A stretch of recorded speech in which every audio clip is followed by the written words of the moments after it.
Is this you? Drawing after drawing, thrown into a pile, or perhaps filling up sketchbook after sketchbook. And then, well, moving on to the next one. Just throwing it onto the top of the pile and starting again. Let me demonstrate with the last 30 drawings I've done of the benefit of having a quick big picture run through in order of the last number of drawings that we've done and working out what do they tell us, how do they help us see where we've come, what we've been doing, what's worked, what hasn't worked, and where we could profitably move on to in our next drawing. At the very end, let me show you a drawing that I really didn't think worked out. I was trying to draw in a way to untangle the detail of this particular view of Monet's garden in spring with all of these bulbs as far as the eye could see. At the end though, I was disappointed, and I think looking now, I didn't establish some larger, darker values in the front to pull the foreground towards us, and I put too much line work in the back half of the midground, let's say, which made all of this a bit indistinguishable. And then I should have gone much lighter in my line work further back. Easier to see now in hindsight, which is why looking backwards is so helpful. In the next drawing I did, this stonework wall here, I was continuing exploring, creating quite complex natural scenes. But again, I think this really suffers from the same problems here. Not enough strong dark values creating as much definition as I think would have been helpful. However, those frustrations clearly paid off because I did note them at the time. And when I did this drawing, which is sort of the last one in this series, I was far more focused on creating lots of dark values. Now, a reminder that all of these drawings that you see do have their own video with a voiceover of the aims and challenges in drawing each one. So if you'd like to see and hear more and see as well as watch me actually draw them,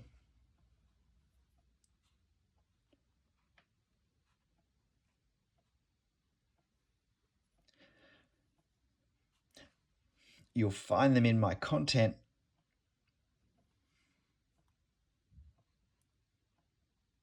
You'll find them in my content dated from July to September.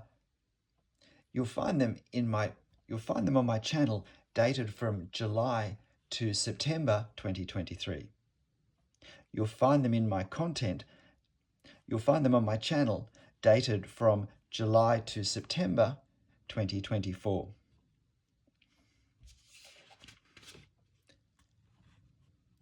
After all the line work there, I deliberately went to some lighter, easier subjects.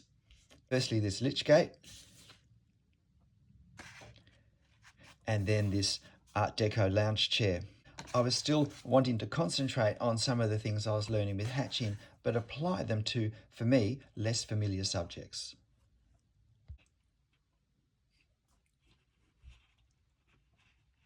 But because my last nature scene had, for me, turned out, but because I was so pleased with the way my last nature scene had turned out, I wanted to put those things into practice again and try and build on them. So I took this view of these rough bush steps and trying to capture the feel of the weathered stonework, the worn edges,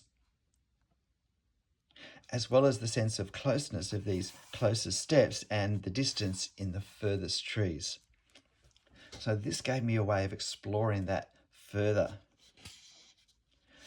I was doing a series of videos with 10-minute real-time drawing at the time. This was actually my third take on this little structure on Carlton Hill in Edinburgh.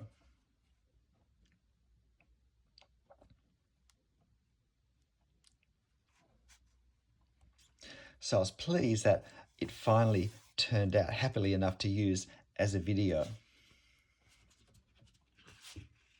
But I was still keen to explore hatching in terms of natural scenes, because I was aware that I was very much focused with hatching as being for shadows and shade, whereas in fact hatching, I was realizing, was a way of actually creating subjects. That if you look at this, there are very few lines. There are lots of little marks, and there are edges with where the hatching stops. And these edges and the values they contain, if you like, create the scene rather than outlining shapes. And so, having explored that concept further here in this New South Wales Northern Rivers, in this New South Wales Northern Rivers landscape, of course, I had to try pushing it further in this very intense view of the base of a small wattle tree with some smaller shrubs growing up underneath around it. All of them mostly presenting a very jagged and sharp pointed texture to try and capture using a relatively fine line.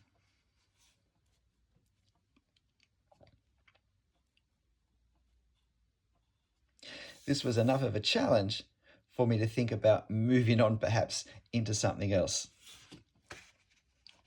But before I left nature completely, I did do this tree trunk. Wanting to explore hatching a little more, but on a smaller scale, and particularly exploring the edges that we create.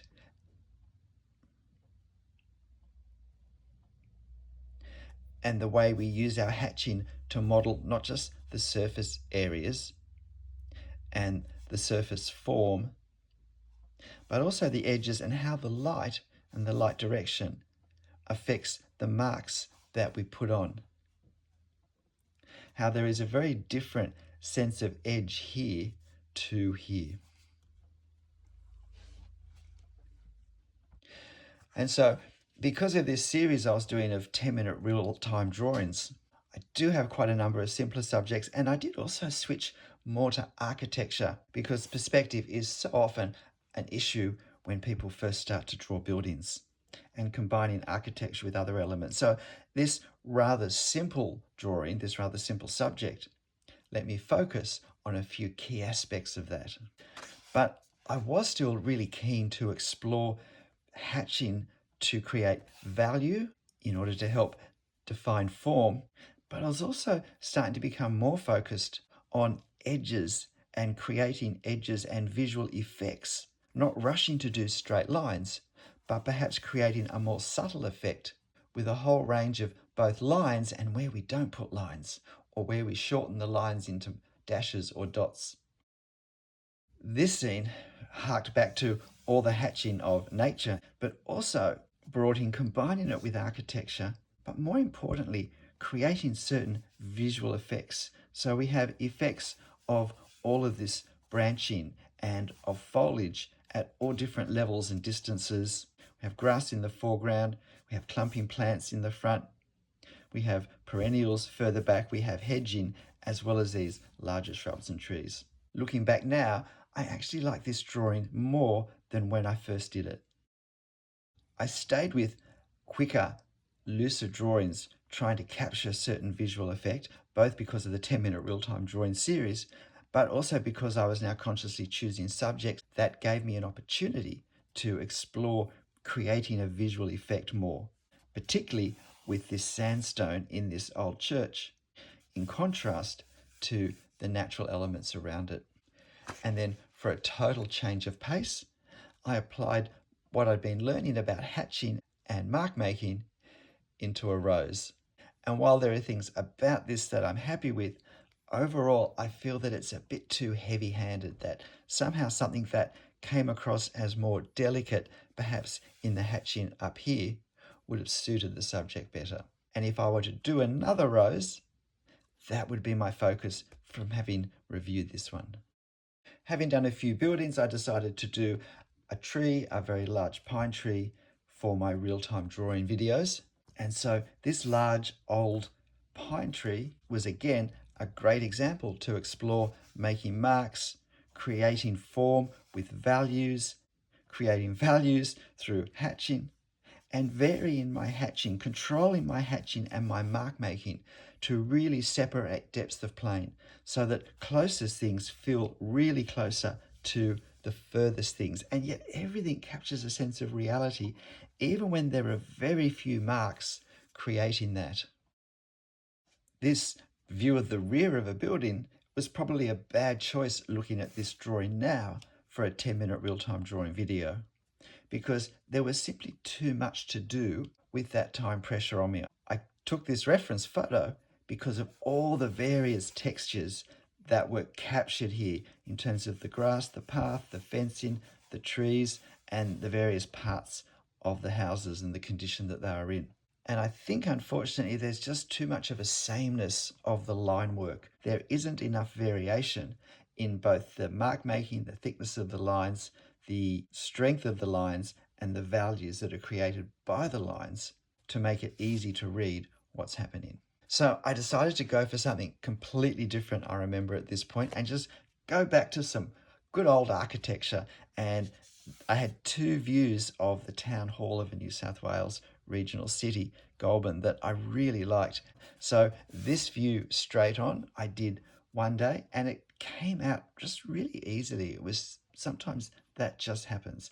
I did stuff up over here a little bit with the distancing for various reasons, but in the end, it didn't look as bad as I feared it was going to look while I was drawing it. So the next day, I enthusiastically did another view,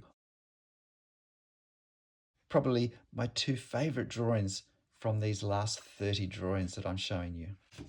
But then after that, we were back to a fairly small scale drawing for my 10-minute real-time drawing series, but again, exploring creating visual effects. So things such as an edge down this corner and down here that isn't just a smooth straight line, but working out how we can capture the appearance of this corner with its rough stone blocks and yet still be drawing something with a brisk, fast technique.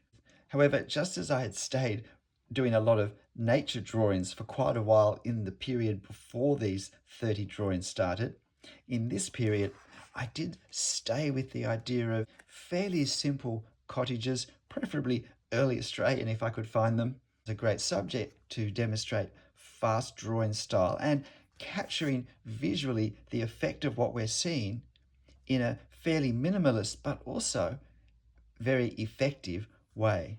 And particularly these difficult foreground areas that unfortunately are often either totally neglected or left out, rushed, or overworked, so they end up competing visually against what should be, in fact, the easy, clear main subject. However, I did have this rather complex structure to draw, a photo my wife took and had given to me in case I was interested. The challenge was to capture the contrast between these corners with their plastered on stonework and the red brickwork. However, we're back to relatively simple Australian buildings and looking at capturing effect with our marks, with our lines, not by necessarily rushing to draw straight lines. This has been a very common thought in my mind and in my video voiceovers. We rush to do heavy straight lines that so often then robs us of creating a far more effective appearance to our finished work by using lighter, more subtle, more varied marks on the paper to define that same form. For a change, got my markers out again, gave me an excuse to check them and refill them, and did this very quick little number, which was certainly fun in its simplicity after this more complex, more intensive structure. And then it was back to something a little more complicated because I had enjoyed those earlier ones I'd done. And this was all about capturing the feel, the effect of architecture now, implying detail that we're not actually drawing by controlling and choosing carefully what we do draw. So here's the final group, but we'll start with one that should have been at the very start, which was this group of flowers. Somehow it slipped out of its position. With these pansies, I was trying to again avoid a heavy outline for their edges, but to use hatching to create the values that would in the end define these flowers. The challenge was to both have the tangle of these small ground cover flowers and yet also somehow capture enough simplicity that we're easily able to see and work out what they are. But in sequence, the next drawing was this quick gestural tree. Hadn't really focused on a tree for quite a few weeks at this point. So I decided to go with something that was with a bit of time pressure and yet relatively complex. And particularly wanting to show how it can be very effective not to complete the whole subject to the same level. You'll notice that what I've done here is very different to what I've done over here. Then it was again to a relatively simple Australian cottage, but with the intention of using markers to show the backlit nature of this scene, and particularly playing with the strong contrast between these lit areas in front and just along the top of the hedge and all of the shade and shadow the rest of the building had. Then there was a video on drawing grass on what was fortunately a gloriously sunny day, capturing not just the feel of grass, but also giving it a strong sense of distance, of movement away from us, remembering that grass foreshortens as it moves away from us just as much as architecture does. And then having this lovely little scene up the back to capture in as few lines as possible. And the final drawing, before I show you my drawing that didn't work out, the video that was never made, was another floral one. Again, these clivias were a subject that I had chosen about a year and a half ago and almost drew, but couldn't find a way to capture in my marks what I was hoping to capture. So it was very satisfying to feel that I had certainly come some level of improvement from them with all the nature scenes and with all the experimenting with hatching to create value as a way of establishing form and focusing attention, that this scene now had become one where I could make a far more reasonable attempt at capturing something of what was interesting me. And it's doing this that both encourages us to see that we have been developing, we have been changing, we have been moving along. It can help us focus, if you like, the next place where we're going to sit for a while. Do I want to go back to larger buildings, longer drawings, shorter ones, more detail, more gesture? I want to experiment with a different pen, different paper, do more with hatching, do more with ink tone work. But let me show you this drawing. This was a drawing that I did and I videoed for a video, and I can't even remember what the video's aim was going to be. It's a couple of towers of Notre Dame peeking over the top of the buildings on the bank of the Seine River, just in front of it. And I was really unhappy with the drawing. I can remember how terrible I thought it looked. I'm not even sure I was actually going to put the ink over the top, the sketch marker. I think I did that in a desperate attempt to make it look better, and I still didn't like it.